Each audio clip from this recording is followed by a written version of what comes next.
Você pode estudar, até o Léo falou sobre isso aqui, o efeito Stokes.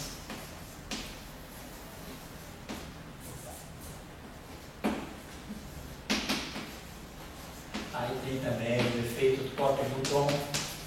Tem vários efeitos interessantes que você pode estudar aí. Por exemplo, sinais supraluminais, eventualmente, né? Verificar se existem sinais supraluminais presentes. Outra coisa, pela relação de dispersão, a gente também pode verificar se de repente o fóton, naquela situação, não adquire massa. Massa do fóton.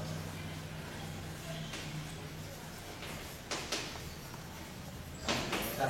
Um pouco a interrogação, ele não sabe. De repente, pode aparecer um sinal. Porque a gente pode pensar o seguinte: se na relação de dispersão, o que caracteriza uma partícula massiva? Né? O que caracteriza a partícula massiva? Não massiva é a relação de dispersão. O que você espera de uma partícula não massiva? Você espera que, na relatividade, E2, né? Vamos botar assim aqui, E2, C2, mais M2, C4. O que você espera? Se você zerar o momento, e aí, quer dizer, na física, quando a gente faz o princípio da correspondência, a energia é H cortado ômega. Então, vai ficar H cortado ao quadrado, ômega 2. Momento é H cortado C, tá, né? K2, C2. E mais M2, C4. Eu posso dividir aqui para H cortado ao quadrado, H cortado ao quadrado e H cortado ao quadrado. E aí posso tirar aqui a raiz quadrada. Então, se por acaso você zerar o momento e tiver frequência, zerar o momento significa o quê? Que você está indo para o referencial de repouso. Se você tiver uma frequência não nula, significa que você tem massa. Se você zera o K e ganha um ômega, isso significa que você está zerando o T e ganhando energia de repouso. Então, pela relação de dispersão, você pode, na equação, por mais complicada que ela seja, você pode zerar todos os Ks. Significa que você está vendo, será que eu posso ir para o referencial de repouso? Faz sentido? Se você zerando, se você vai na relação de dispersão, que é a função de K e dos demais parâmetros, né? E outras coisas, né? Se nessa relação de a equação implícita que te dá a relação de dispersão é essa aqui, F é um F de ômega, K e outras coisas. Se você zerar o K, você vai ter uma relação F de ômega com os outros parâmetros, né? Isso tudo é igual a zero. Então, se você tiver uma solução não trivial com ômega, então se você tiver ômega diferente de zero, então significa que você está tendo energia de repouso. Você está tendo uma frequência não trivial, quer dizer, quando o K tende a zero, né? Quer dizer, para comprimento de onda infinito, a frequência não é zero, é porque você tem massa. Então você pode também tirar essa informação da relação de dispersão. Mas aí, por exemplo, se você tem isso, você tem uma relação de dispersão aí, numa viagem pela virtualidade, você vai ter uma relação de dispersão com ômega diferente de zero. Certo. Para cá igual a zero. Para cá igual a zero, né? Daí, o que seria a interpretação disso aí? Quer dizer, você teria, vamos dizer, por exemplo, eu estou com uma onda eletromagnética, assim. Em princípio, eu sei que tem massa zero, mas ela teria, assim, vamos dizer, eu digo assim, assim como você tem massa, e depois que vai para a luz e não tem massa, a luz, quando vai para uma superluz, aí, ela tira uma coisa que, digamos, seria massa, entre aspas. Sei. Mas, digamos, um novo tipo de... aquela massa, entre aspas. Que essa tua massa newtoniana, certo? São dois tipos de manifestação da energia. Certo? Mas a massa newtoniana é essa aí que a gente dobra a esquerda, né? E essa outra seria uma nova massa newtoniana a ser estudada. Eu diria o seguinte, né? Vamos pensar assim. Tem duas coisas. Uma coisa, ou você fala da onda, da representação, você pensa no fenômeno ondulatório, ou você passa para o fenômeno, vamos dizer, materializado, tipo corpuscular, vai falar de fora. Quer dizer, ou a gente fica no âmbito da onda, ou a gente vai para o âmbito da partícula, vamos falar do fóton. Se a gente for falar do fóton, então tá, estou falando que a massa é zero ou não. Se eu for falar da onda, isso significa, o que significa eu ter uma relação de dispersão cuja frequência tende a zero quando o vetor de onda tende a zero. Porque você imagina, o que a gente imagina de uma onda? Se ela tiver um comprimento de onda muito grande, ou seja, ômega, quer dizer, a relação é lambda igual a 2π sobre K. Então, se o K tende a zero, o comprimento de onda tende a infinito. Então, se eu tiver uma onda com comprimento de onda infinito, ela começa a zero, significa que praticamente a frequência dela está tendendo a zero. Então, ela não tem frequência, ela tem um comprimento. Basicamente, uma onda de comprimento infinito é uma onda constante, algo constante. Então, o comprimento de onda dela é infinito. Então, a frequência dela é zero, ela não vibra, ela não oscila. Então, isso, no fenômeno ondulatório. O que é isso? Agora, se para cá tendendo a zero, é para um comprimento de onda infinito, a frequência não é zero, isso te leva necessariamente para uma representação de partícula. Então, você tem que pensar na matéria condensada. Você vai poder pensar no fônon, você vai poder pensar numa excitação como polaron, como magnon, como spinon, sei lá, tem mais outra excitação, plasmon. Então, você vai pegar essas quase partículas da matéria condensada, né? E muitas delas correspondem a essa situação, de você ter uma frequência não nula quando o comprimento de onda tende a infinito, ou seja, quando o vetor de onda tende a zero. Aí se você vai para a representação corpuscular, isso fica claro que você está falando de uma coisa, uma massa, de alguma coisa que tem massa. Então eu acho que essa é a interpretação que você tira, uma das coisas que você tira da relação de dispersão. O mais importante, talvez, a primeira coisa óbvia de tudo, seja tirar a velocidade de grupo.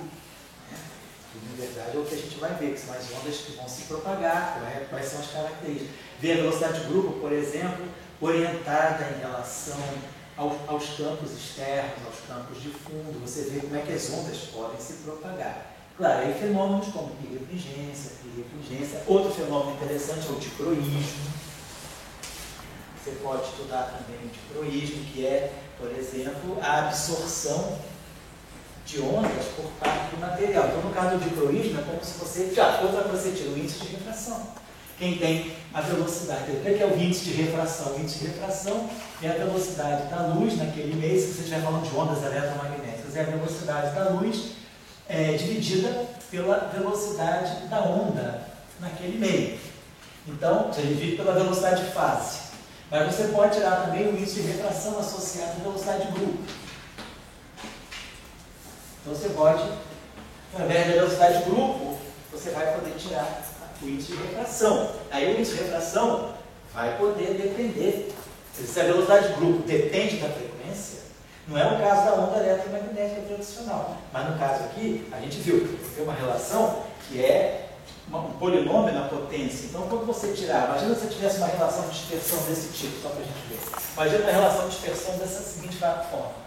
Alfa capa ômega 2 mais beta ômega mais um gama igual a zero. Onde esses parâmetros, alfa, beta e gama, podem depender de K.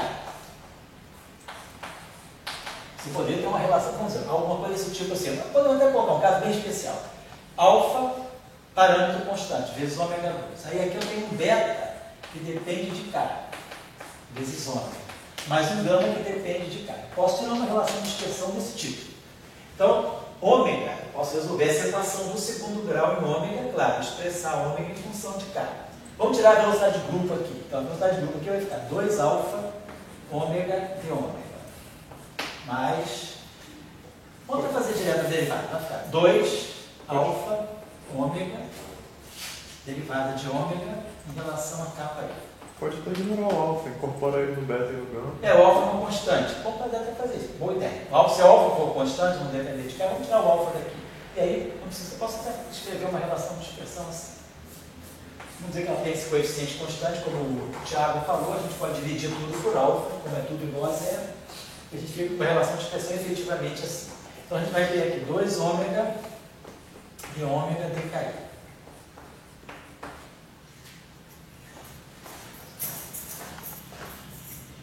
mais derivada de alfa em relação a kappa i vezes ômega, mais alfa de k, d ômega dk,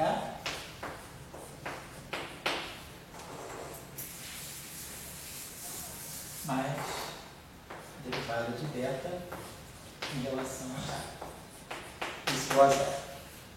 Então, aqui, quem vai ser o coeficiente? Eu vou ter 2 ômega mais o alfa de k.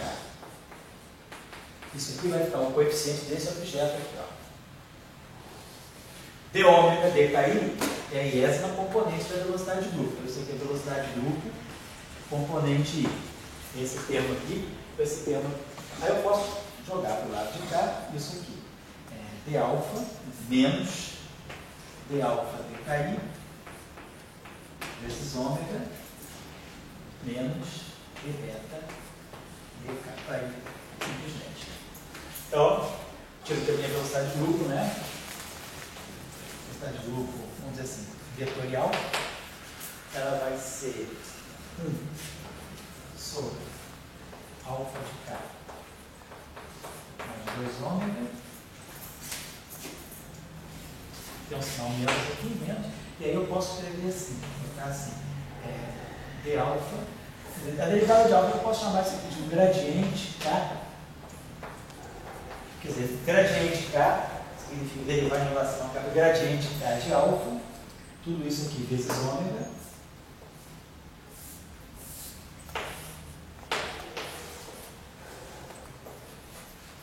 Menos ou mais gradiente k de beta. Então a minha relação de dispersão é essa aqui. Então, claro, a minha velocidade de grupo não depende só do k, depende de ômega também, depende da frequência. Tá? Então a velocidade de grupo vai depender do ômega. Então, isso te dá aqui, a velocidade depende da frequência. Então, ou seja, você tem um fenômeno de dispersão. Cada comprimento de onda, cada frequência vai se propagar por uma velocidade. Outro fenômeno que você pode estudar aqui é chamado dispersão. Então você tem muitos aspectos que você pode considerar, certo? Mas o que é crucial é sempre chegar na relação de dispersão. Isso aí te dá vamos dizer assim, toda a identidade da tua teoria, né, do modelo que você está propondo, toda a identidade, todas as características dele vão estar contidas na relação de dispersão. Ela é a fonte de tudo, de todos os fenômenos que você pode estudar. Então, no caso de uma relação onda-partícula, que eu sou um newtoniano. Certo. Não ouvi falar em massa. Você gosta de partícula. Eu gosto de partícula. E daí eu vivo naquele mundo da partícula. Massa, carga, essas coisas de partícula. Massa, carga. E daí eu vou para esse mundo da onda, onde, vou dizer, o centro é a relação de dispersão. E daí eu começo a tirar a importância da frequência. Certo. E nessa importância da frequência, quando eu faço a relação onda-partícula, me dá uma nova visão de partícula que eu não tinha. Certo. Então, aí que eu... Entendi. Porque, por exemplo, se você vai, vamos dizer assim, você vai para a equação de Schrödinger, né? Equação de Schrödinger, né? Na verdade, é menos H cortado, vamos botar aqui, equação de Schrödinger aqui, menos H cortado, vamos botar a equação de Schrödinger, não relativista, é a equação mecânica quântica relativa. Menos H cortado, mais B, vou pegar já a onda estacionária, o caso estacionário igual a epsilon. Então, se a gente, pelo princípio da correspondência, né? Vou botar aqui, H cortado DDT psi.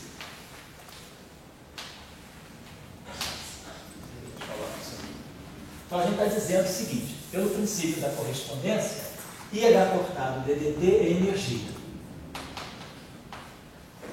Pelo princípio da correspondência, né, I menos I, H cortado, gradiente, é o momento. Então isso aqui é laplaciano, isso aqui então eu posso escrever como sendo I, H cortado, vezes I, H cortado, divergência do gradiente, sobre 2N. Isso é isso que está aqui. I, H cortado, menos I, eu posso botar até assim, menos I, H cortado, menos I, H cortado. Isso aqui dá exatamente isso. Menos I, H cortado, gradiente é o momento. Menos IH cortado gradiente é o momento. Então isso aqui vai ficar P escalar P sobre 2E. Então a gente vai ficar P2 sobre 2M mais V psi igual a Fψ. Então, isso que é a equação de Schroeder. A equação de Schroeder é dizer que a energia é energia cinética mais energia potencial. Esse é o conteúdo da equação de Schroeder. Só que você está dizendo isso agora, dando uma representação em operadores diferenciais para a energia e para o momento. Mas, basicamente, a equação de Schroeder está te dizendo que, no caso livre, é igual a P2 sobre 2M, energia e energia cinética.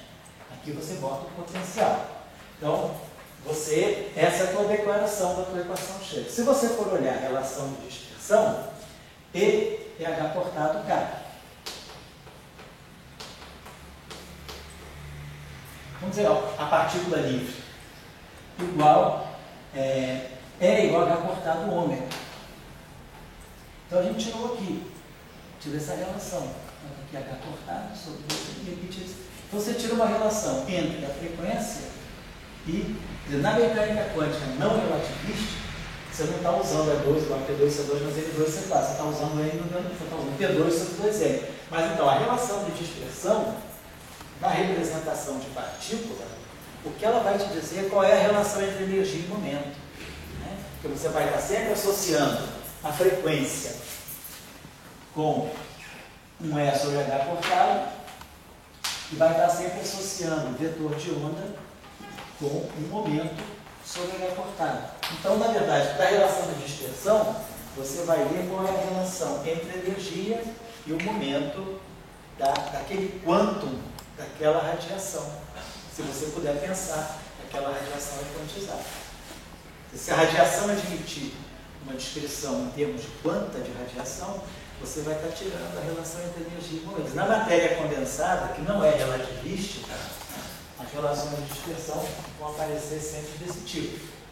Frequente, a parte cinética, né, newtoniana, mais alguma coisa. Para nós, na física de partículas, a relação de dispersão já vai aparecer desse modo aqui. Quer dizer, a relação de dispersão tem que expressar a relação, para a partícula livre, a relação entre energia e momento relativístico.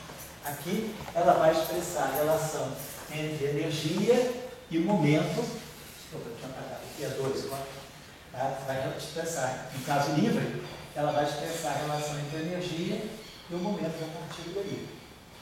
Então é isso que é o significado, quer dizer, da partícula que você lê da relação de dispersão. Mas olha que quando você tem um grupo de pessoas, né?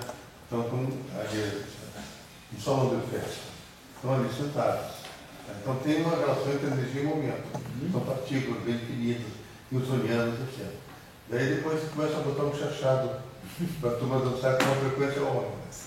Daí começa a aparecer uma nova relação de partícula que você não percebia newtoniana. Certo. E esse eu acho que é importante e fundamental. Certo. Dentro daquele teu modelo que você está falando, como é que de repente você começa a tocar um chachado lá e começa a aparecer outros efeitos. Efeitos como fogo, etc. Você começa a colocar aqui. Quer dizer, esse é muito bom. Quer dizer, a relação de dispersão, ela te dá uma noção do meio, vamos dizer assim, dos entornos, do que está acontecendo. Quer dizer, o mesmo fóton que não tem massa numa situação, ele passa a ter massa numa outra situação. Quer dizer, dentro do supercondutor, a relação de dispersão para o fóton já não é mais, né? Então, no supercondutor, quando você tem o efeito Heisenberg, né? Quando você tem a supercondutividade, se você deixa de ter um fóton de massa zero. Então, o que você vai ter que é a eletrodinâmica de Proca. Deixa eu apagar aqui um instantinho só. Por exemplo, você tem que apagar aqui rapidamente, você tem divergência de E mais Φ. Então, o potencial do campo elétrico. Divergência de B rotacional de elemento BDT, divergência de B igual a zero. Aí você tem Faraday Fermat, rotacional de B mais aqui deve ser Faraday, vamos dizer, aqui é um Xi, aqui é A igual a zero. Igual a I, 1 sobre C2, DEDT. Aqui deve ter um fatorzinho C, porque só olhar aqui, né? Aqui é campo elétrico, né? Então aqui é campo elétrico sobre C. Então aqui eu tenho 1 sobre C, DDT do campo B, né? Então, quer dizer, E sobre C é campo magnético. E 1 sobre C dt, medida de comprimento. Então, a equação de Ampère-Marx ela tem dimensão de campo magnético por comprimento. Então, isso aqui é campo magnético por comprimento. Isso aqui é potencial vetor. B é igual a rotacional de A. Então, B, então esse A aqui é B sobre rotacional. Então é B vezes metro. Né? Ele é B, dimensionalmente falando, ele é B sobre gradiente. Então, gradiente é 1 sobre metro, então ele é B vezes metro. Deixa eu apagar aqui.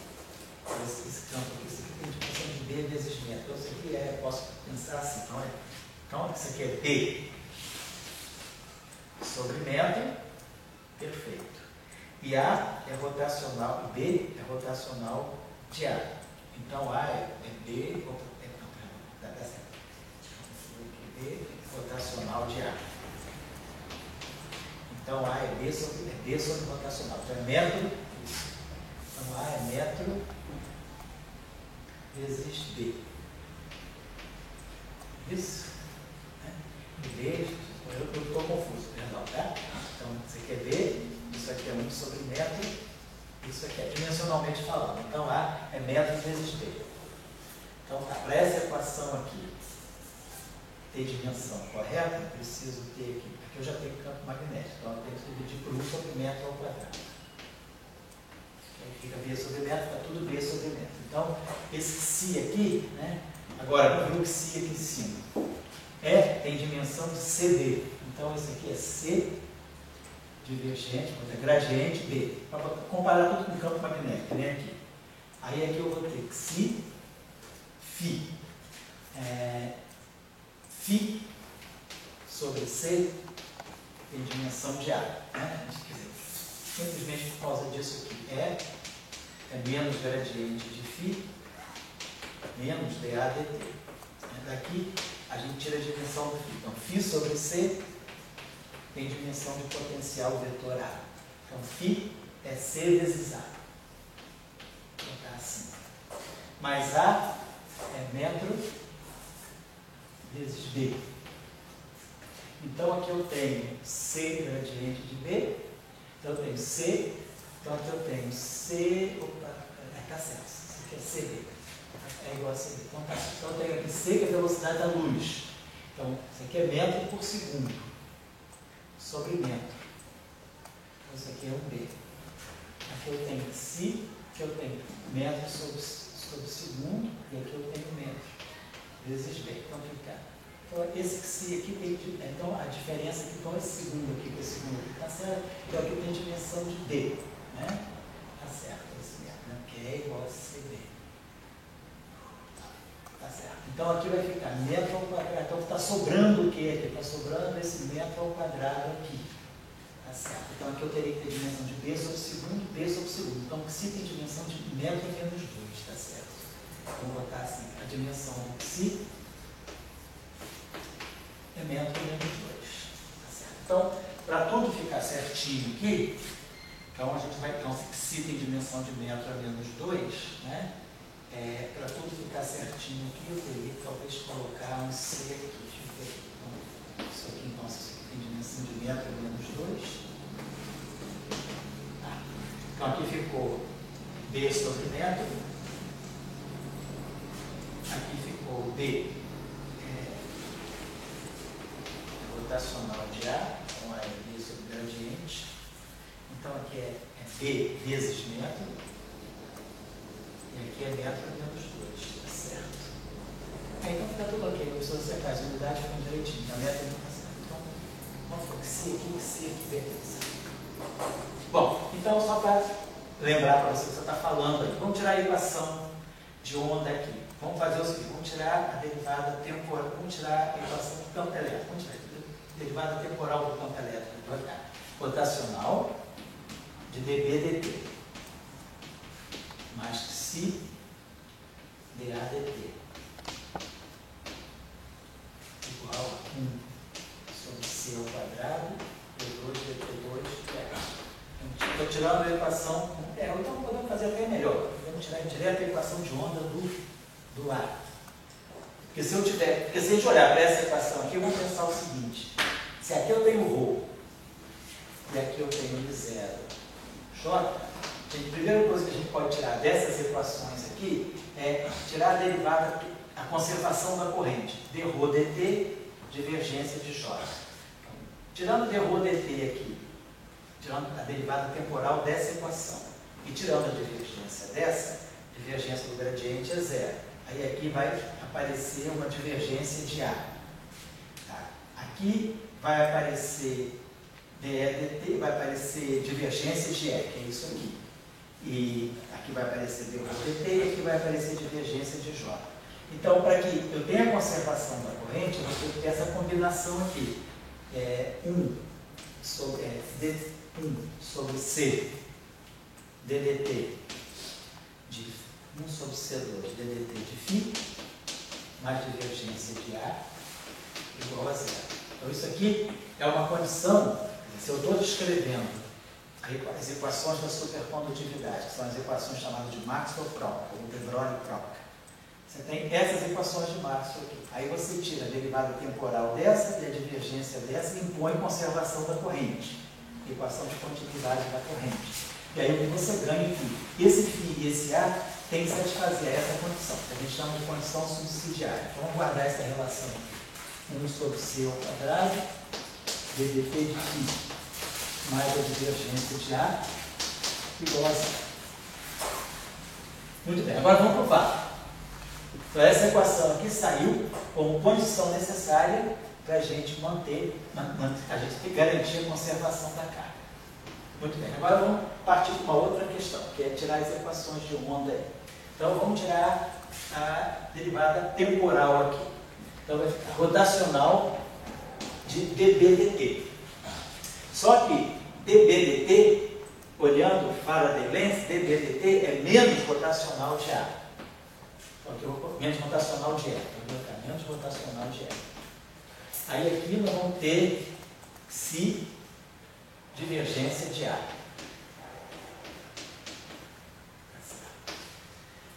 E aqui nós vamos ter. Aqui eu estou tirando a derivada temporal de A. Perdão, aqui a derivada temporal, acho que eu vou tirar aqui a derivada temporal. Então não é melhor, peraí.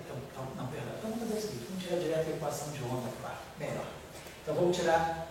Aqui tem, vou escrever essa equação assim: rotacional do rotacional de A. Rotacional do rotacional de A. Vamos fazer assim, melhor. Aqui eu tenho menos gradiente de φ, menos dA dt, né? Esse aqui é ddt, é menos gradiente de φ, esse aqui é menos ddt no gradiente de φ, menos dA dt. Então isso aqui já vai me dar uma equação de segunda ordem, nossa, está legal. Mas se, vamos deixar assim. Então, 1 sobre C ao quadrado, ddt, menos gradiente de φ, menos dA dt. Estou só tirando a equação de onda para o A. Rotacional. O rotacional de A é o gradiente da divergente, gradiente do divergente de A, menos o laplaciano de A. Só tirar rotacional do rotacional. Mais φ vezes A. Aí aqui vai ficar menos 1 sobre C2 ddt do gradiente de φ. Então eu vou jogar esse gradiente para o lado de lá. Então vai ficar aqui mais 1 sobre C2 ddt do gradiente de φ. E aqui vai ficar menos 1 sobre C2 d2 dt2 do A. Aí aqui nós vamos usar essa condição. Eu posso fatorar esse gradiente aqui, vai ficar gradiente de 1 sobre C2 dφ dt mais divergência de A. Então, quando eu substituir o campo elétrico pelos potenciais aqui, eu produzi aqui um termo que é 1 sobre C ao quadrado dφ dt, gradiente disso, que eu trago para cá onde eu produzi um gradiente do divergente de A. Então, eu posso colocar esse gradiente atuando em 1 sobre C2 dφ dt mais divergente de A, que é zero, porque as equações de campo me impõem zero nisso. Então, esse termo não tem. E aí eu jogo esse termo para cá, vou produzir um Dalandertiano, vai ficar 1 sobre C ao quadrado, d2 dt2 do A, mais o laplaciano do A, mais φ, tudo isso aqui atuando em A igual a zero. Então, ó, a relação de dispersão é 2 dt2. Então, a relação de dispersão está aqui. Isso aqui vai ficar menos ômega 2 sobre C2. Isso aqui é 1 sobre... Aqui é menos Laplaciano, perdão. Só trouxe isso aqui para cá. Menos Laplaciano dá mais K2. E aqui vai ficar mais esse parâmetro psi. Tudo isso aqui A é igual a zero. Então, agora está chamado de Fourier. Estou trabalhando no espaço dos momentos. Passei para o espaço dos momentos. Então, tirei essa relação de dispersão. Então, a relação de dispersão que sai dessa eletrodinâmica de Maxwell, Weber e Proca é ômega 2 sobre C2 igual a K2 mais Psi. Psi será em dimensão de 1 sobre metro ao quadrado. K tem dimensão de 1 sobre metro. Então, 1 sobre metro ao quadrado, 1 sobre metro ao quadrado. Isso aqui sobe segundo ao quadrado por metro ao quadrado. Isso aqui é 1 sobre segundo ao quadrado. Então, essa equação toda tem dimensão de comprimento a menos 2. Daqui a pouco aprende dimensionalmente correto. Então, vamos tirar aqui, perdão, a velocidade. Então, primeira coisa, relação de dispersão. Ômega vai ficar igual a raiz quadrada de K2 C2 mais Psi. Vou botar até o C aqui, desculpa, botar aqui. C raiz quadrada de K2 mais Psi. Então, essa é a relação de dispersão. Então, a minha frequência, se fosse Maxwell, Psi é zero. Aí fica C vezes K. Relação de dispersão de Maxwell. Se eu tirar a velocidade de grupo agora, vai ficar 2 ômega sobre C2 de ômega dKi. Módulo de K ao quadrado é KI. Então, a relação diferenciando isso aqui, vai ficar 2 vezes KI dKi. Aqui não tem, isso aqui é uma constante. Então, 2 cancela com 2. Então, eu vou ter d ômega, então eu vou ter ômega sobre C ao quadrado, velocidade de grupo, componente I, igual a... Isso aqui é só 2 KI, porque eu derivei, não diferenciei. Então, aqui fica o KI. Então, ficou velocidade de grupo, eu posso botar esse C2 aqui, né, e trago esse ômega aqui para baixo. Então, a velocidade de grupo, né, posso botar, se eu quiser, posso botar esse C aqui embaixo, só para ficar tudo adimensional, velocidade de grupo sobre C é adimensional, capa C tem dimensão de ômega, então essa relação é adimensional. Eu posso sempre comparar a velocidade de grupo com a velocidade da luz. Se fosse Mach, agora quem é capa? Quem é ômega? Ômega é C, que vai cancelar, sobre raiz quadrada de K2 mais 5. Então a gente já começa a ver. A velocidade de grupo está dependendo aqui da frequência. O ômega no denominador, mas eu já expressei a frequência em função de K. Então, por exemplo, a velocidade de grupo ficou assim. Velocidade de grupo dividida por C é igual a K vetor dividido por raiz quadrada de K2 mais Psi. Vamos imaginar que esse Psi seja um parâmetro constante. Então, esse denominador é sempre maior do que o numerador em módulo. Então, a velocidade de grupo aqui é sempre menor do que C. Então, eu vou garantir que o módulo de V é sempre menor do que C. Porque se esse cara aqui é positivo, essa raiz aqui é maior do que o módulo de K. Então, eu posso escrever essa velocidade de grupo, né, desse modo assim. Posso botar aqui velocidade de grupo sobre C. Velocidade de grupo sobre C. Vai ser, posso botar aqui módulo de K vezes K chapéu, vezes o K versor. Módulo de K é 2π sobre lambda. Então, K é 2π sobre lambda. E aqui vai ficar a raiz quadrada de 4π ao quadrado sobre lambda 2 mais Psi. E aí tudo isso aqui na direção do versor K, direção de propagação da onda. Então, isso aqui vai ficar 2π sobre lambda, raiz quadrada de 4π ao quadrado sobre lambda 2 mais Psi. Então, eu posso trazer esse lambda 2 aqui para dentro e tirar esse lambda daqui. Então, a gente ficou com isso aqui.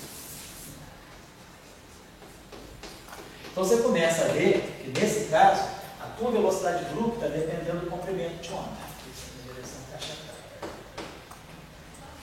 Então, se a velocidade de grupo está dependendo do comprimento de onda, né, cada onda vai ter a sua velocidade. Então você começa a ter um fenômeno de dispersão. Então, as ondas dispersam, se abrem, né? E aí você vê que isso, o que isso está querendo? Agora, o que isso está querendo dizer para mim? Isso está querendo dizer, se eu for agora para a representação de partícula, vou apagar isso aqui, se eu for para a representação de partícula, quer dizer, é a mesma eletrodinâmica. Eu acrescentei um termo, que é o Xi-Phi e o Xi-A. O que esse termo está querendo dizer? Vamos falar. Então, se eu vou para a representação de partícula, eu posso multiplicar essa equação toda por h cortado ao quadrado. Pelo princípio da correspondência. H cortado ao quadrado sobre ômega 2 é o E2. Então aqui eu vou ter E2 sobre C2. Isso aqui é o P ao quadrado. H cortado K é momento. E aqui fica um Psi H cortado ao quadrado. Posso multiplicar aqui tudo por C2? Então a gente já vê o seguinte, ó. Esse termo aqui, essa relação aqui é tipo da relação entre energia e momento com uma partícula massiva. Posso botar que isso aqui é um M2, é um MC2 ao quadrado. E aí eu posso fixar a massa em função do Xi, da constante Planck, e do próprio C. Aqui vai ficar M2C4. Então eu posso fixar a massa, né? Vai sobrar um M2C4 igual a isso aqui. Então eu tive uma massa em função de H cortado, Xi e C. Então, o que aconteceu quando eu coloquei esse termo? Na verdade, eu introduzi as equações de massa em algum meio. E esse meio gerou um fóton massivo. A massa do fóton está aqui. Isso tudo que faz o papel da massa do fóton. Tá. Então, é o meio, né? Quer dizer, a relação de dispersão, ela está te dizendo que o meio provocou uma mudança na física que você tinha. O fóton deixa de ter massa zero e passa a ser massivo. São as mesmas equações de massa, só que você acrescentou um termo fenomenológico que está descrevendo o meio onde a onda está se propagando. Então, vamos dizer assim, é o meio, são as circunstâncias físicas que fizeram aquela partícula que era sem massa, agora adquirir massa. Acho que esse é o significado que a gente tem. Quer dizer, então, como você falou, a relação de dispersão, dependendo, às vezes, do meio, né? A pessoa bota um campo magnético de fundo. Será, por exemplo, nessa tarefa que ficou para vocês da eletrodinâmica axiônica, quando vocês trabalharem aquela relação de dispersão, tirando aqueles traços todos, etc., será que se você colocar o K igual a zero, você consegue ter um fóton massivo? Às custas de quê? Do campo magnético externo. Às vezes esse campo magnético externo, ele vai te fornecer a energia. O campo magnético é energia. Aquela energia, quer dizer, o fóton se propagando naquele meio, ele adquire uma inércia, ele pode adquirir uma massa. Então, às vezes, o próprio campo magnético de fundo externo, ele pode responder pela massa do fóton. Ele pode, porque você está jogando a onda no meio. Uma coisa é você jogar a onda no vácuo. Outra coisa é você jogar a onda no meio onde tem um campo magnético. Esse campo magnético é energia. Então, de repente, a onda vai encontrar uma certa inércia para ela se propagar. Você pode ter um fóton massivo. Vai depender dos parâmetros. É isso que eu estou querendo dizer. Certo?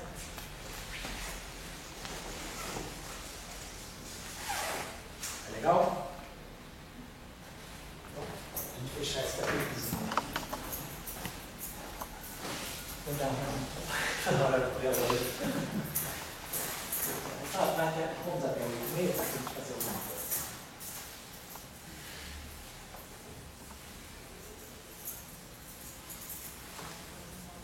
Começar a falar de Yang Liu, já que a gente falou tanto de não linearidade, né?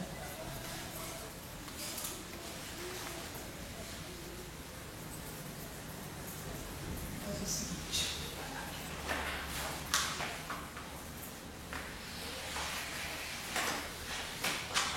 Vamos relembrar aqui um pouquinho só aquilo que vocês estudam lá, algum curso que fizeram na graduação, no curso Mecânica Quântica, Mecânica Analítica mesmo, né? Que é a introdução de campo eletromagnético na física de uma partícula interna, né? Então, normalmente, o que a gente faz é o seguinte, podemos olhar a coisa pela mecânica quântica mesmo. Então, vamos olhar pela mecânica quântica. Vou pegar assim. menos,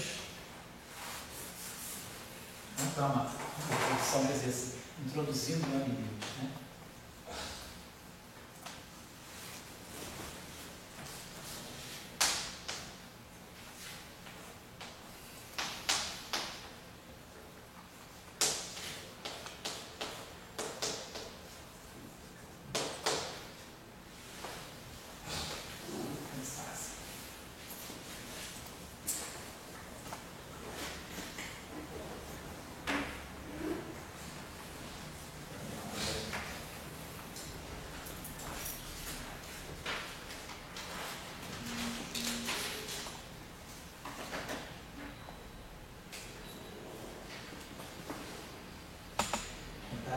Eu quero colocar tudo conversado, então posso sair chutando a equação. Deixa eu pensar aqui em modo de introduzir a coisa, para a gente chegar lá e fazer da seguinte maneira. É a melhor coisa é comparar o caso abeliano.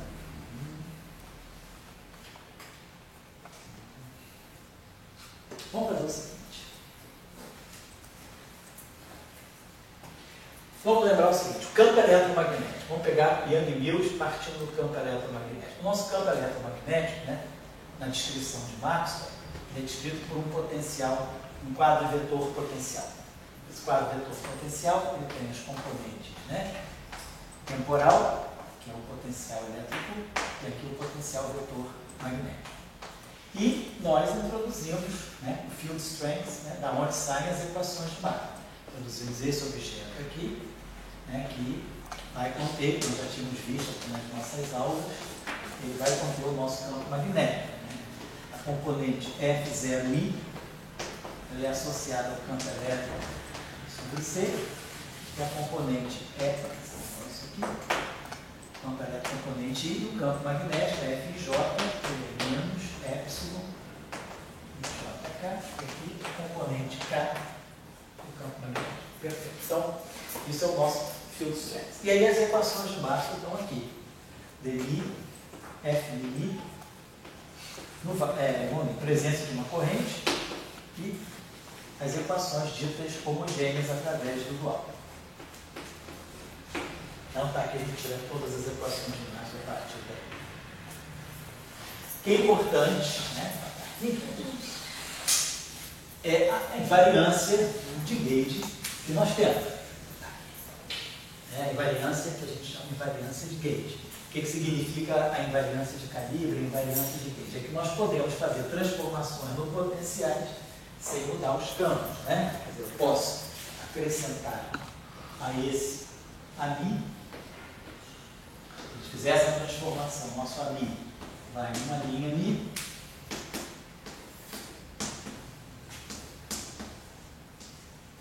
E aqui uma função genérica do espaço-tempo, né? Então, se a gente jogar essa transformação aqui, né, eu vou definir, então, a partir desse F, meu F em mi vai ser agora escrito em termos do novo A. Então, vamos ter um F em mi, vai ser DI a linha mi, menos DI a linha mi.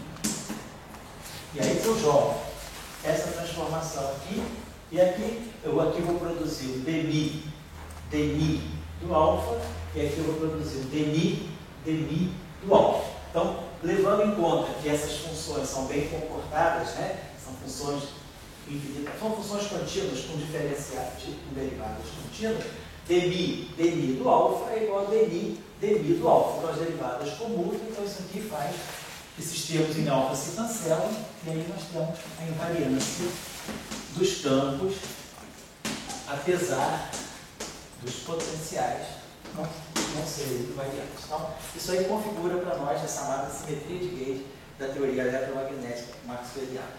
Tá bom. Quando nós introduzimos matéria, né, então a matéria, vou introduzir um campo de matéria. Um campo de matéria que pode ser um campo que vai ter carga elétrica, né, um campo que pode ser escalar, pode ser equatorial, não importa. Um campo que tem a carga. Né? Então, o que a gente faz? Normalmente, pela chamada prescrição do acoplamento mínimo, todo campo tem energia cinética. A energia cinética dele está associada à sua derivada. Se a derivada de um campo, né, qualquer, ela está medindo, sabe, um campo qualquer. Então, a energia de um certo campo, né, quer dizer, seria a velocidade do campo. O que isso aqui está tendo para nós? Isso aqui tem para nós 1 sobre C, a derivada temporal do campo, e tem para nós aqui, né, o gradiente vai conter para nós esses dois gradientes. A derivada temporal do campo e o gradiente do campo. A derivada temporal do campo está medindo a velocidade, quanto o campo varia no tempo. E o gradiente do campo está medindo a não uniformidade dele ao longo do espaço. Então isso aí dá uma energia também. Se o campo é não uniforme, né? O campo é não uniforme no espaço, ele depende espacialmente da coordenada, isso significa que tem uma energia implícita nele, uma energia de gradiente. Então essa aqui é a energia associada à derivada temporal, à frequência, e essa aqui é a energia de gradiente, associada ao comprimento de onda, ao vetor de onda. Então, são as duas fontes de energia cinética do campo. O que nós fazemos, né? Agora, como é que eu posso colocar esse campo em interação com o campo eletromagnético? Qual é o modo que a gente, para não fazer confusão, realmente, eu não vou chamar isso aqui de fio, não, vamos falar daquele fio, tá lá. Vamos chamar isso aqui de um campo psi. Só para evitar confusão de notação. Então, como é que nós introduzimos, né, a interação eletromagnética? Então, normalmente o que nós fazemos é, se nós pegarmos um campo, vamos dizer, aquilo que nós aprendemos lá do formalismo da mecânica clássica, né, quando nós temos um Hamiltoniano, e nós escrevemos o Hamiltoniano da partícula livre, Hamiltoniano da partícula livre é P2 sobre 2R. Se agora eu vou para a partícula introduzir interação eletromagnética, normalmente o que a gente faz é isso aqui. A gente P, né? Aqui a gente coloca menos a carga, dá menos E, dá menos E, A ao quadrado sobre 2NZ. Isso aqui, na verdade, isso aqui escalar, isso aqui é o gradiente, né? Quer dizer, P menos A. E aqui a gente acrescenta um termo mais vezes φ. Seria a energia potencial da carga, né? Então tem um campo eletromagnético através desse potencial, isso aqui dá a energia potencial de interação da carga com o campo eletromagnético. Isso aqui é a parte que dá a interação, né, com o momento. Então são as chamadas prescrições de acoplamento mínimo, né? Nós pegamos o P, né? Na verdade o que a gente faz é isso, a gente pega o P, leva um P menos EA e pega o φ e leva um φ mais, pega a energia e leva uma energia menos F. Certo. Bom, então, se a gente colocar isso aqui em forma covariante, a gente vai estar escrevendo da seguinte maneira. Pni, vamos colocar assim, Pni vai ser a prescrição que a gente faz. A gente pega o Pni e leva um Pni mais, vamos ver se é isso aqui que vai lá embaixo. É, se eu pegar a parte temporal, né, tem que pegar essa equação, isso aqui. Se nós pegar essa equação que é a parte temporal dela, P0. P0 é E sobre C. Então, isso aqui vai em E sobre C, mais é φ sobre C. Então, cai. Então, na verdade é mais. Energia vai em energia, mais é φ. PI embaixo é menos o momento. PI embaixo é menos o momento. E aí embaixo é menos o ar. Então, mesma coisa. P vai em P mais E. P. Fazendo isso.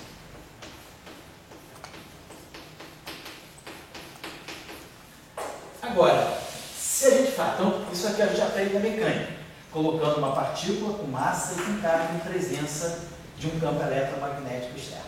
Tá lá, fazemos essas prescrições aqui. Vou tirar o C daqui, o C daqui, o C daqui. Quando a gente faz o princípio da correspondência, a energia é IH cortado DDT. Então isso aqui vai IH cortado DDT mais Fi. E o P é menos IH cortado gradiente. Então o P vai menos IH cortado. Menos IH cortado gradiente mais EA. Então, podemos dizer o seguinte, então, com isso aqui, a nossa derivada temporal vai na derivada temporal mais E sobre IH cortado. Vou botar menos I E sobre H cortado. Φ. E o momento, vou dividir tudo por menos IH cortado, menos IH cortado. Gradiente, tá? Então, divido por menos IH cortado. Dividir por menos IH cortado é a mesma coisa que multiplicar por IH cortado, né? Por isso sobre IH cortado. Então, a prescrição de acoplamento mínimo. Então, com isso aqui, nós então estamos introduzindo a interação eletromagnética. Onde tem derivada temporal, eu faço essa substituição. Então, eu posso, na verdade, no espaço, na notação saúde, na notação por variante, né? Então, eu estou botando aqui 1 sobre C e φ sobre C. Então, isso aqui vai dmi, vai em dmi menos E a mim. Menos E sobre H cortado a mim. Tá assim. Então, eu posso deixar assim, né? Posso colocar 1 sobre C DDT. Vamos deixar assim. 1 sobre C DDT, então vai ficar assim. dmi, isso aqui é derivada por variante dmi, vai em dmi, isso aqui dá mais menos IE sobre H cortado a mim. Certo? Aqui, ó. Isso aqui é derivada temporal, então é D0, D0 a 0, tudo igualzinho. Quando eu pegar o gradiente, né, aqui vai ficar DI, é o próprio gradiente, mas aí embaixo é menos o aí em cima. Então, botando menos aqui, compensa esse mais aqui. Então, essa é a nossa, no espaço de Minkowski, né, essa seria a nossa prescrição. Vou colocar aqui dessa forma. Então, a derivada para nós, né, é esse objeto. Então, se eu quiser introduzir interação eletromagnética em forma covariante, é só substituir cada derivada pelo operador de derivada menos IE sobre H cortado a mim. E isso aqui, então, é compatível, né, com essa transformação aqui. Muito bem. Então, deixa eu apagar isso aqui. Estou só fazendo a revisão do eletromagnetismo para a gente poder passar para a chamada teoria de Young. No eletromagnetismo a coisa funciona assim. Então a gente observa o seguinte, essa função aqui, essa transformação de Gauge da teoria eletromagnética, era baseada numa função que não é constante, num parâmetro que não é constante, é uma função de x. Então esse objeto se transforma, quer dizer, isso aqui é intrínseco, quer dizer, a gente parte disso, isso aqui é fundamental no eletromagnetismo, que caracteriza as equações de Mach e é o que garante para nós que o fóton tem spin 1. Então é o seguinte, vamos imaginar que você queira descrever uma partícula que tenha massa de repouso 0 e que tenha spin 1. Então nós aprendemos aqui no curso, nós já tínhamos visto no curso, que partícula de massa 0 ela tem que satisfazer essa relação aqui, E2 igual a T2C2. Então, no espaço, né, no espaço das funções de onda, E2 é energia, IH cortado DDT. Então isso aqui fica menos H cortado ao quadrado, D2 DT2. O momento é menos IH cortado gradiente. Então vai ficar menos Laplaciano, C2. Então, vamos botar esse C2 aqui para baixo e vamos tirar menos H cortado ao quadrado, Laplaciano, C2. Então, H cortado vai embora, o menos vai embora. Então, essa relação aqui eu posso dividir por C2, é 1 sobre C2, D2, DT2, menos Laplaciano, menos se cancelar. Então, essa relação aqui, isso aqui é igual a 0. Então, essa equação aqui, isso aqui é um operador, isso aqui tem que estar atuando numa função. Isso aqui é igual a 0. Então, essa é a equação do D'Alembertiano. Então, isso aqui expressa massa zero. Algo que tem massa zero tem que satisfazer essa relação. Tem que ter D'Alembertiano igual a zero. Então, para o objeto ter massa zero, eu vou ter que botar D'Alembertiano. Mas a função que está aqui é o fóton. Então, no fóton tem que satisfazer essa condição. Isso aqui vai garantir que essa equação de onda está correspondendo. Quer dizer, quando eu passo, né, 1 sobre C2 dt2, tá? Isso aqui vai virar E2 igual a P2. Então, isso aqui, o D'Alembertiano igual a zero, garante a presença de um objeto com massa de repouso zero. Só que o AMI, ele tem, como eu estou no espaço de Minkowski, ele tem uma componente φ sobre C e tem uma componente vetorial. Do ponto de vista do spin, isso aqui é um escalar. Né? Quer dizer, a degenerescência de um certo spin é 2s mais 1. Esse cara aqui, do ponto de vista do spin, do ponto de vista do spin, isso é um escalar. Então o spin só tem uma componente. Então 2s mais 1 é 0. Então o spin é 2s mais 1 é 0. Teria o único jeito, perdão, 2s mais 1 é 1, perdão. Ele tem uma componente apenas. 2s mais 1 é 1, então essa é 0. Então, essa aqui é a parte do spin 0. Esse cara aqui tem 3 componentes. 3 componentes, então, isso aqui é 3. Então, S é 1. Então, aqui eu tenho spin 1. Então, do ponto de vista do spin, a relatividade, ela me obriga a misturar no mesmo objeto relativista 2 objetos que, do ponto de vista do spin, têm spin diferente. Quer dizer, eu estou criando um multiplete de spin 0 e spin 1 da relatividade especial. Então, isso aqui é um spin que a gente olha segundo os grupos de rotação, SO3. Então, SO3 me classifica os spins. Spin 0 e spin 1. Mas a relatividade, isso aqui não é compatível com a relatividade. A relatividade me obriga, para eu formar um objeto covariante relativista, eu tenho que juntar o spin 0 e o spin 1. Então, eu tenho esse problema. Afinal de contas, o fóton, ele tem spin 0 ou tem spin 1? Eu quero que ele propague só o spin 1. Eu não quero que ele propague o spin 0. Então, eu não posso. Essa equação está me dizendo que aqui eu tenho D'Alembertiano de φ igual a 0 e D'Alembertiano de A igual a 0. Então, aqui eu tenho spin 0 e spin 1. Como é que eu faço para filtrar o spin 0 e deixar passar só o spin 1? Eu tenho que colocar um projetor, como a gente fala no caso da análise vetorial. Vocês se lembram do famoso teorema de Helmholtz, né? O teorema de Helmholtz me diz que qualquer campo vetorial pode ser escrito como algo, uma parte que não tem rotacional, mas uma parte que não tem divergência. Então eu posso pegar, qualquer campo vetorial tridimensional pode ser decomposto numa parte que tenha rotacional nulo e numa parte que tenha divergência nula. Se eu tirar a divergência dessa equação aqui, a divergência de W igual a menos Laplaciano de φ. E a divergência do rotacional é 0.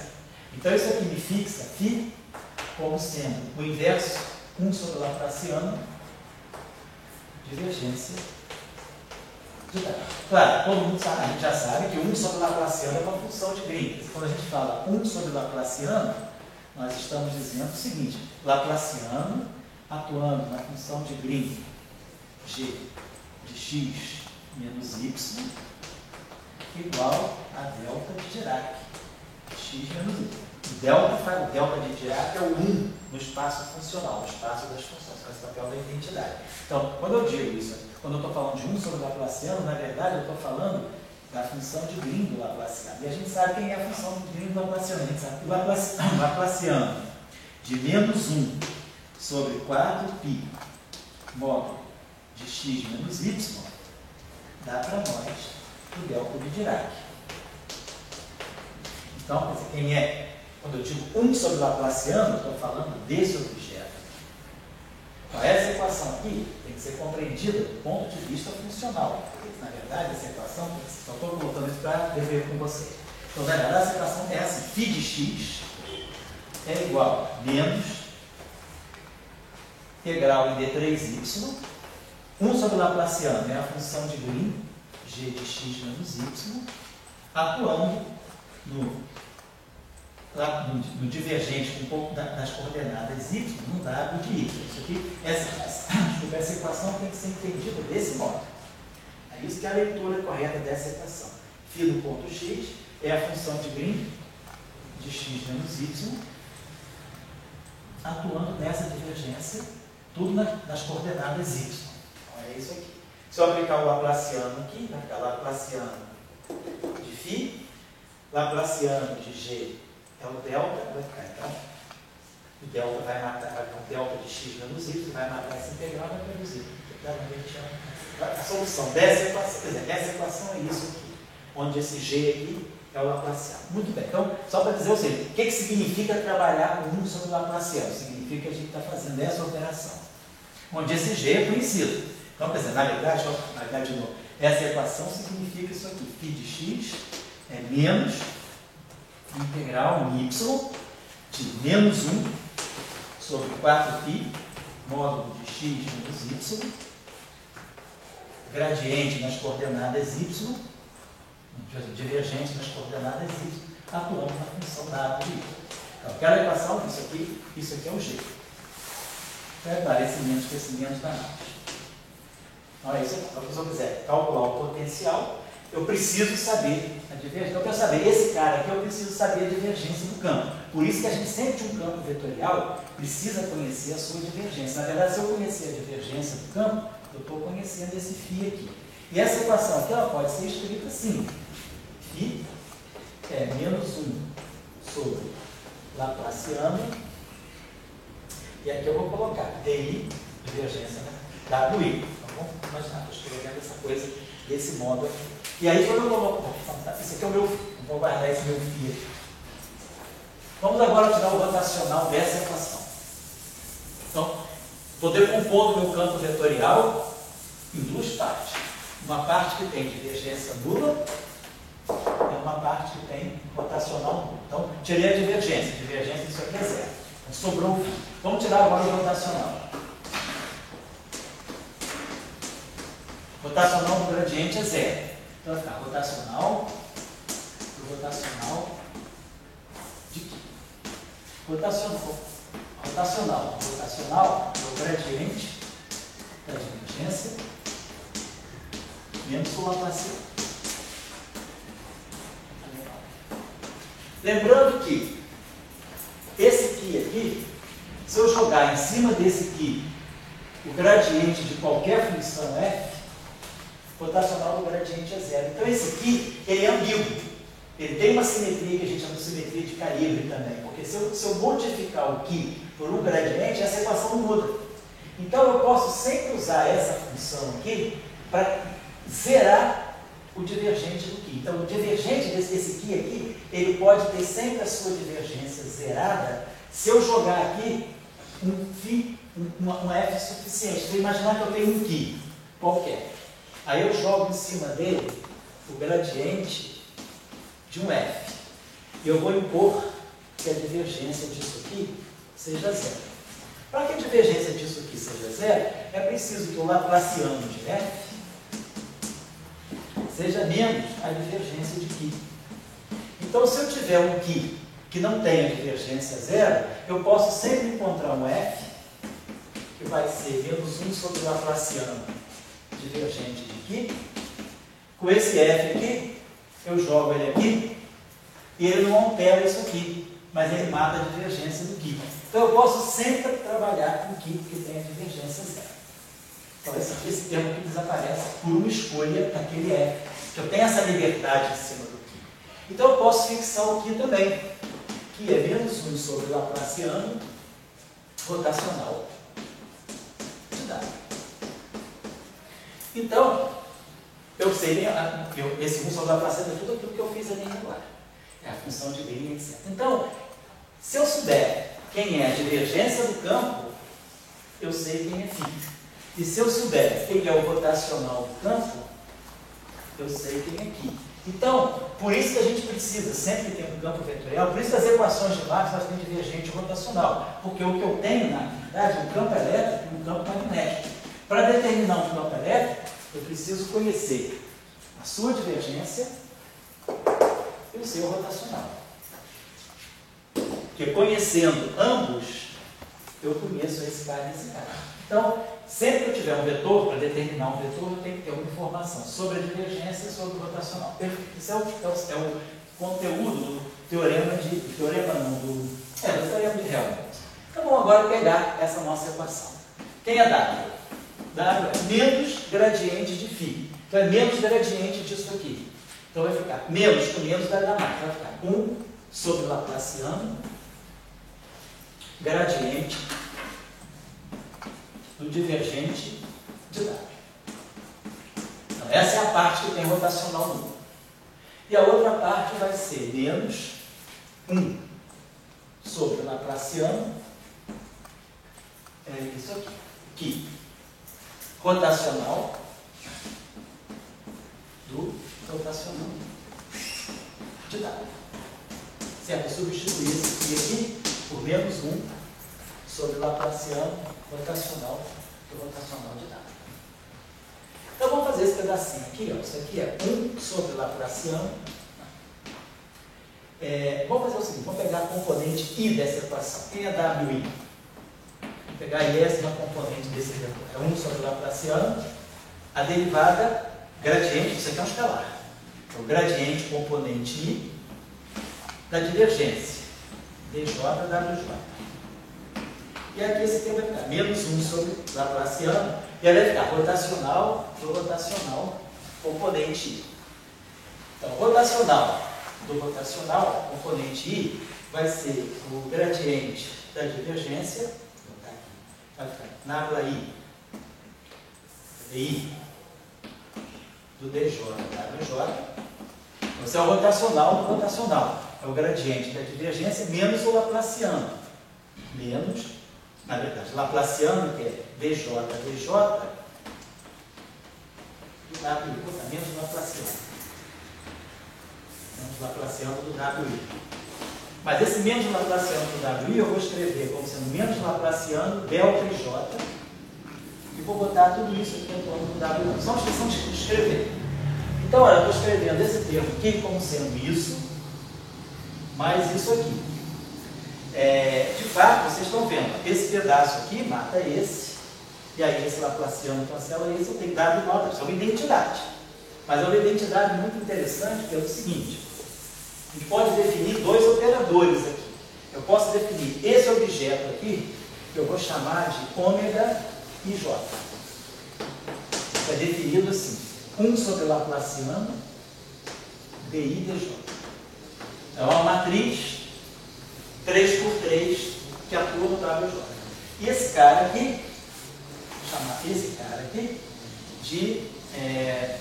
já incorporei 1 sobre Laplaciano. Esse 1 sobre Laplaciano vai entrar aqui, ó, menos que menos dá mais. Então eu vou definir um operador aqui que eu vou chamar de θ e J.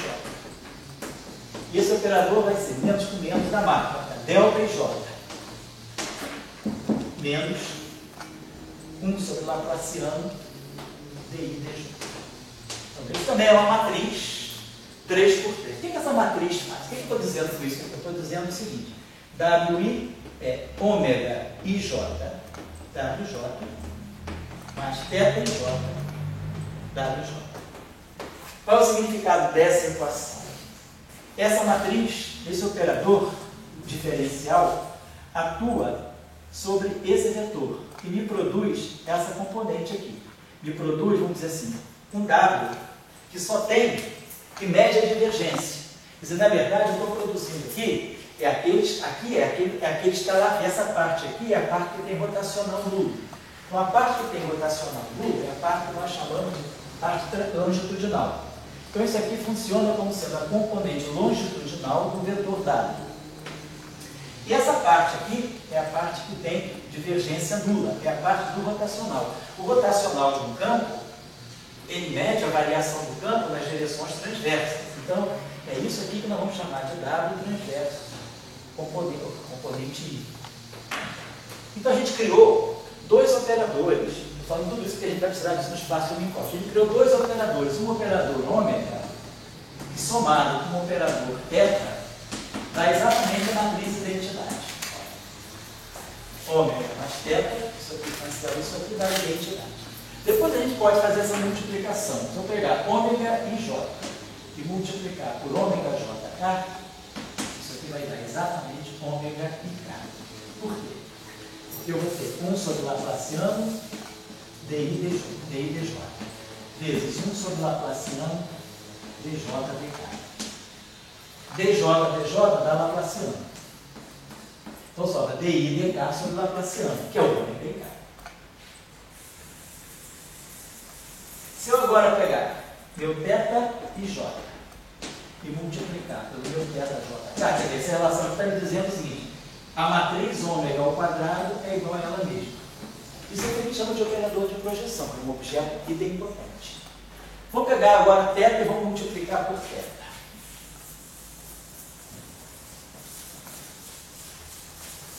Θ e j, que é delta e j, menos 1 sobre Laplaciano dI dj, vezes θjk. Delta jk menos 1 sobre Laplaciano dj dk. Então, delta j vezes delta de jk dá delta de k. Delta j vezes esse cara aqui vai ficar menos 1 sobre Laplaciano dI dk. Esse cara vezes delta de jk vai ficar menos 1 sobre Laplaciano delta de ik. E esse cara vezes esse cara aqui vai ficar mais 1 sobre Laplaciano ao quadrado dI dj dk. Então, dj dá Laplaciano. Então, vai ficar 1 sobre Laplaciano ao quadrado. dj dá Laplaciano. Então, vai cancelar isso aqui. Esse carinha aqui vai cancelar esse aqui. Então, no final do dia, a gente ganha isso aqui, que é o próprio delta. Então, θj vezes θjk dá θ de k. Ou seja, θ2 igual a θ. E se nós multiplicarmos ômega por θ por ômega, só fazer essa operação aqui, quando eu multiplicar esse cara por esse cara aqui, eu vou produzir, a identidade vai me reproduzir ele. E esse, quer dizer, na verdade eu posso dizer o seguinte: θ é a identidade menos ômega. Então, θ vezes ômega é ômega menos ômega 2, mas ômega 2 é ômega, então isso aqui é zero. Então, esses dois operadores são ortogonais. Então, eu tenho dois operadores que se somam na identidade, ambos se reproduzem e ambos são ortogonais. É o que nós chamamos, então, de uma álgebra de operadores de projeção. Então, esse operador aqui, quando ele é aplicado no campo ômega e j, quando ele é aplicado no vetor j, ele vai dar para mim a parte longitudinal do campo, que é a parte que contém o spin zero. A parte longitudinal é a divergência do campo. A parte longitudinal é a parte que tem rotacional zero. Ela, no fundo, é a divergência do campo, é uma medida da divergência do campo. O divergente é um escalar. Então, essa é a parte de spin zero. E quando eu aplico o operador θ e j no meu vetor, eu ganho um operador transverso. E o operador transverso é o operador que corresponde a esse vetor. Aqui a parte transversa é a parte que tem divergência nula. Então aqui eu tenho 3 graus de liberdade, é um vetor. Então é aqui que eu tenho o spin 1. Então no espaço-tempo ordinário, no espaço euclidiano, se a gente quiser retirar de um vetor o spin zero, quero só ter o spin zero. Eu jogo esse operador em cima do vetor e eu fico só com o spin zero do vetor, do campo. E aqui, se eu jogar aqui, eu vou ficar só com a parte de spin 1 do campo. Acabou-se. Isso eu sei do espaço-tempo de Minkowski. É euclidiano. Vamos passar para o espaço-tempo de Minkowski. Agora é só fazer a mesma coisa. Você está com o vetor ômega.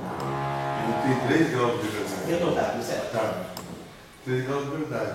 Então, quando você faz esse terra aqui, ele faz na física em 2. Você pode dizer o seguinte: aqui eu tenho 3 componentes. Isso.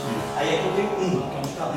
E aqui eu tenho 3, que é um vetor. Mas na verdade eu não tenho 3, eu tenho 2, porque eu posso sempre marcar a divergência desse cara. Então esse vetor aqui tem divergência nula. Então, das três componentes, eu boto uma condição de divergência nula, eu arranco fora uma, então salvo duas. Então, aqui tem duas componentes mais uma, 3. 2 mais 1, 3. Tá certo. 3 componentes. Então, quando você bota o termo no W. No W, você está cortando um componente. Estou cortando uma componente. Então, você só fica, vamos dizer, Com as duas aqui. só com essas duas. Então, quer dizer, eu tenho um objeto com 3 componentes, mas como ele tem divergência nula, ele, na verdade tem duas, mas aqui ele tem 3 componentes, mas aqui, então ele tem spin 1, mas é um spin 1 transverso. Isso, você spin 1 tem que ter massa zero. Você vai as duas componentes aí. Tá? Então agora eu vou para o espaço spin 1. Por que eu estou falando isso? Porque eu não posso deixar esse campo aqui propagando spin 0 e spin 1. Eu tenho que, na propagação, cortar o spin 0. Eu quero que o fóton tenha spin 1. Então eu tenho que tirar desse campo e jogar fora dele a componente de spin 0. Então eu trago esses operadores no espaço Minkowski, que é a mesma coisa. O que eu faço agora é só passar IJ para mini. Então no espaço Minkowski, eu vou ter ômega mini igual a dmi, só que no espaço Minkowski está passeando, vira o talambertiano. Vou ter o θ mini, que é aí a métrica de Minkowski, que é o eta mini menos o dmi sobre o talambertiano, e vou ter aqui ômega mini mais θ mini me dá a métrica, que faz o papel da identidade no espaço Minkowski, que é a métrica. E aí tem as mesmas relações. Ômega 2, quer dizer, ômega mi kappa vezes ômega kappa ni é igual a ômega mi. Θ mi kappa vezes θ kappa ni é igual a θ mi. E θ mi kappa vezes ômega kappa ni é igual a zero. Mantém tudo igual no espaço euclidiano, só que agora tem um espaço Minkowski. Então, se eu aplicar esse operador aqui em cima do campo eletromagnético, campo do fóton, eu vou ter a componente longitudinal. Então aqui vai estar o spin 0. E se eu aplicar esse operador aqui, eu vou ter a componente transversa. E aqui está o spin 1. Então, para que aqui essa equação me garanta que eu só tenho que colocar aqui, quer dizer, na verdade o que eu quero é isso aqui.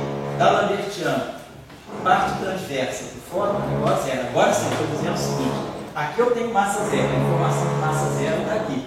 E aqui está a informação de spin 1. Então eu tenho um objeto que tem spin 1 e tem massa zero. É o que eu quero. Para descrever o fóton.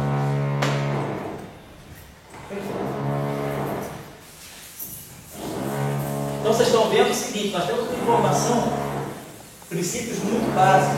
Eu estou só querendo dizer, tem um objeto que tem massa zero. Então se ele tem uma equação para ser satisfeita, tem que ser a equação do talambertiano. Mas eu quero que ele tenha spin 1. Então eu tenho que. Não posso deixar passar os dois spins nessa equação. Essa equação não diz que tem massa zero. Massa zero e spin 1. Massa zero e spin 0 também? Não, essa aqui tem. Essa aqui é massa zero e spin 0. Essa aqui é massa zero e spin 1. Mas dessa equação primordial, você tem o fóton. Com massa zero e spin 0. Tem dois fótons aqui. O fóton escalar, digamos assim, e o fóton vetorial. Aqui eu só tenho um fóton vetorial. Muito bem. Então vamos abrir aquela equação talambertiano. Quem é o operador transverso? Quem é aquele operador? Quem é o A transverso mi? O A transverso mi é delta mi menos dmi atuando no ani igual a zero. Isso é aquela equação. O conteúdo aqui é talambertiano. A transverso mi igual a zero.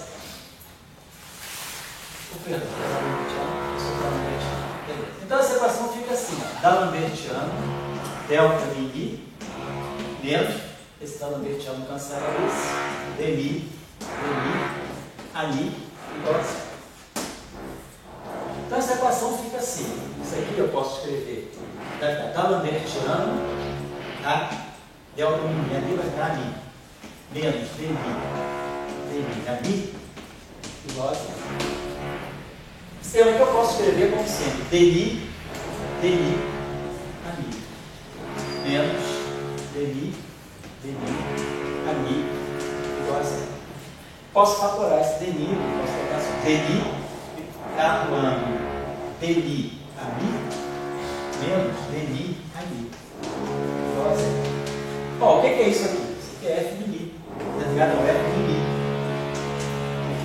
Então o que eu tenho aqui? Eu tenho dni f de mi igual a zero. Ó, o que é isso aqui? Isso aqui são as equações de Maxwell do Marx. Então, você pode derivar as equações de Maxwell sem levar choque, sem nem ir para o laboratório. Você pode dizer o seguinte: eu quero descrever um campo que propague uma partícula de massa zero e de spin 1. Você vai colocar só os primeiros princípios. Massa zero, spin 1. Você desenvolve isso, o que você ganha? Você ganha exatamente o f mini e dni de f mini igual a zero. Claro, se você tem esse f mini, se f de mi é isso, automaticamente dni f de mi igual a zero. Então você tira inclusive as equações de Maxwell homogêneas. Então você tira as equações de Maxwell no vácuo e as equações de Maxwell homogêneas. Então a gente, apenas por isso, quer dizer, qual é o conteúdo? O que as equações de Maxwell estão dizendo para nós o tempo todo, desde lá da graduação? Opa, divergência de E, rotacional de L. No fundo ela está dizendo o seguinte: ó, eu estou propagando um objeto de massa zero. Eu tenho um sinal. Tem uma física que é descrita, tudo bem? Tem uma física que é descrita por um objeto que propaga uma interação